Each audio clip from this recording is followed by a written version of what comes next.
I'm here with Megan Lee. She's the Executive Director at the Virtual Science Center. So, Megan, can you tell us what the Virtual Science Center is and how it got started? Sure. Virtual Science Center is a Silicon Valley nonprofit, and our goal is really to engage middle school and high school students in emerging technologies. We're really interested in getting a more diverse workforce into STEM careers, and so we're creating museum exhibits about things like virtual and augmented reality to really capture that interest in that age group. And Reinventing Reality, that's your newest exhibit. Can you tell me about how that got started and what that encompasses? Sure. So the exhibit, when I came to Silicon Valley in 2011, it felt like there was just this amazing science going on, right? We had big data, we had VR about to take off. People were just self-driving cars were starting to hit the roads, but it felt like there wasn't a good vehicle for the public to interact with it. There wasn't enough outreach. We didn't know, how would we learn about it? All these new technologies. And so we developed Virtual Science Center to sort of bring that out. And not just in Silicon Valley, but by developing these experiences that would travel around the US and Canada or else out in the world so that people could really learn about emerging tech, things that are happening right now. Can you Uh, and tell me about reinventing what these reality. exhibits? Yeah, I want to hear Sure, about these exhibits. They look so sure. cool, and hopefully we've got some photos that the viewers out there can see. Sure. So, Reinventing Reality is our first show. It's all about how virtual and augmented reality work. So, there's a lot in the exhibit, not just for people to try full body VR, but to experiment with what makes it work. So, we have, for example, an exhibit that's on inside out tracking.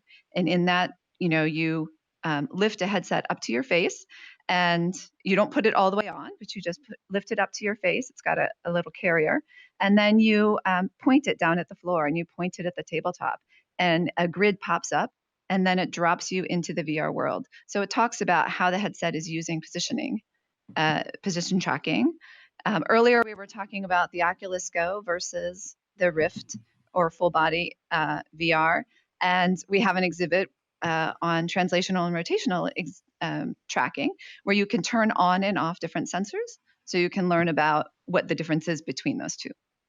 That's fantastic. It sounds amazing, and I can't. What David was really excited about, I'm really excited about. This sounds like an incredible exhibit because we spend so much of our time trying to break down these technologies for people in ways that are easily understood while not overcomplicating things. And when we talk about VR, a lot of these terms are there's scientific terms and then there's the terms that actually make it through the marketing departments at companies, and there's sometimes a gap there. And is that something you've encountered, is trying to break the science down? Does that mean stripping away some of the consumer technology? Well, definitely stripping it away in that we break it apart. But what we've been fortunate to do is, we're looking at this from an inquiry based learning experience. So it's this opportunity to sort of experiment with things. So yes, we did isolate the different sensors, um, but we didn't remove any of them. We did Hmm. develop an educational guide that will be available on our website for people to sort of that has a full glossary that explains some of the VR terms that you may or may not be familiar with. But really, the show is designed around a sixth grade level, and so it's not made to be overly complicated. Um, the technology is, it's pretty exciting stuff. We find that the kids are interacting with things for a long period of time. They're really interested. The younger kids just kind of love holding up the headset and just looking around at the world around them. But just taking things like digital models. So in the exhibit, we have a physical model of some voxel animals, and then we also have a digital model. And in the physical model, you can walk and you can draw the model from this direction, from this position, and this position, and that position. And that just shows you that you're seeing things from a different perspective. But then we also have a VR headset where you can see a digital model, and then you slide the headset along the rail, and you see how the perspective changes as you move. So Interesting. these are ways that we are really trying to make it really tangible, like really understandable to visitors. So before I forget, what are there? Does it cost something for people to attend, and what is the availability like? So tell us where this is and how Sure. people can attend. Sure. Well, right now the exhibit is at Lawrence Hall of Science in Berkeley, California, at the top of the hill at UC Berkeley. The full installation will be ready December 16th. And there is a fee to get into the exhibit and into the museum. And you can just buy tickets there, and it's available. I mean, I was there. It was very busy last weekend during Thanksgiving rush, of course, but it's a great science museum, and there's things for everybody. And then the exhibit will start traveling. It'll go to 15 cities in the next 5 years. It moves every 3 months. So next summer, we expect it to be in a new location, and then for the fall. So you can keep an eye on our website, and it will have the locations of the different venues as they book. Hmm. One of the questions I love asking, and you said you got into a Rift pretty early in the earlier portion, but what was your first VR experience, and what did you think of the technology at the time? And um, has anything changed in your sort of perception of what this technology is capable of over time? So my first experience was the toy box. I had an early Oculus demo of the toy box, and I just remember being in headset and having someone talking to me in VR and handing me things and just not realizing at all that that person wasn't in the space with me. It was just so mind blowing. I just was so impressed. Um, and as far as things changing, I think definitely things have gotten better. I think our the I don't know what you call it, the physics, the dynamics of how we move in VR, how we use our hands in VR. Actually, in the beginning, there weren't hands, right? Um, I think that those things are all getting a lot better. I would really like to see more experiences that are appealing to women. I feel like the VR community doesn't have enough, and that is part of what we're doing with the exhibit is to really we know that to engage girls in science, we need to have things that are really appealing to them. And so I'm hoping that by introducing more VR careers, AR careers, and seeing people having having a medium that's really interesting to them will promote more people, more women in VR. Yeah, I wanted to understand there's some principles behind the exhibits that you built that sort of informed the design of them. Could you explain what those principles were? Sure. So Reinventing Reality is one of the first traveling exhibits to implement the exhibit design for girls engagement guidelines that were produced by the Exploratorium in 2016. And, they studied, over 85, maybe 200 exhibits and found that just certain attributes made the exhibits more appealing to girls. And so we took that information and we applied it. So when you come to the exhibit, you'll notice that there's first of all, that it's just really beautiful. It has warm woods and glowing colors, and it's super fun. It's the experiences are developed with a lot of illustrations, and instead of just text, we have a lot of images of people. There are opportunities for more than like three or more people to work together on an exhibit or to at least stand around and experience them. We made multiple stations so that you don't have to fight over getting a spot in the exhibit. You can preview things. These are all just design attributes. There's open-endedness seems to be really important for engaging girls. So there's not a right or wrong answer to most of our exhibits. It's just exploring and um, learning at your own pace. And yeah, Um, are there any age limitations? Do you stop parents from putting any age groups into these exhibits, or is there any guidance you give parents? we do. As people walk into the gallery, we absolutely talk to them about if, especially if this is their first time in VR, how to um, what to look for and how to share the experience with their kids. We at Lawrence Hall are using an age group of 7 and up. So we don't put Mhm. anyone under 7 in headset. Um, but, and we can only do that with their parents and adults supervising them. Mhm. Um, the the whole idea of making sure that this technology is accessible to a wide range of people, doesn't keep certain groups out, is definitely a huge undertaking. And I guess I'm wondering, where do you see what you're doing with reinventing reality in sort of fixing that? I mean, that I think of the name that you've got there, reinventing reality. Uh, is it part of a bigger process in order to make technology more accessible to more people? And I guess for the viewers out there, what do you see as their what can they do to help make this a more accessible technology? That's a good question.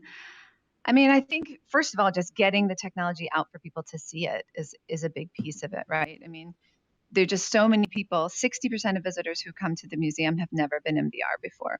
So by taking this exhibit out, we expect to, have 3 million people in VR by the end of the tour, to have shown that to Wow. that many people VR at the end. Um, so that's, making it accessible. We also created the exhibit. It's bilingual. So it's both in English and in Spanish while it travels in the US. And we feel like that is reaching out to the community, the Spanish speaking community, which is really underrepresented in STEM careers. The thing about getting kids early is so critical, and I think of my own sort of upbringing and how I got hooked on this medium, and it starts with like uh, watching TV in many ways. Like I see these amazing things on TV, and or even it can start with the imagination in a book where you read something, but then there's a gap there where if you're inspired by watching some kind of media in your house, you've got to make a connection to something tangible. And I think of those visits to places like science centers where you really get to go hands on as being so critical. And um, there really hasn't been anything for VR and AR before this exhibit, has there? I don't think I've seen anything or heard of anything like this. No, right. So there's quite a few museums that are bringing VR in, and they give people a demo, perhaps, but we are the only ones that explain how it works. And so that's what we're Mm, so excited about. And I think you're right that being able to experience the technology, but then being able to sort of break it apart just makes it just much more manageable. And then to mm. see the careers of people using VR. So we have 8 STEM professionals that we um, cover that are using VR for medical training or for designing spaceships.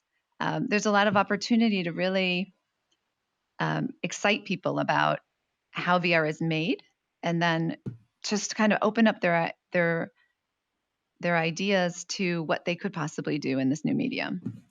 It's so fantastic. I mean, we spent so much of our previous conversation talking about the difference between 3DoF and 6DoF and whether there's benefit Yeah. there, but I really can't think of a better way of introducing people to VR than to show them how it works, and then they can go out in an informed way and figure out what's best for them in the market. And that's an amazing opportunity that it seems like reinventing reality is going to create for people.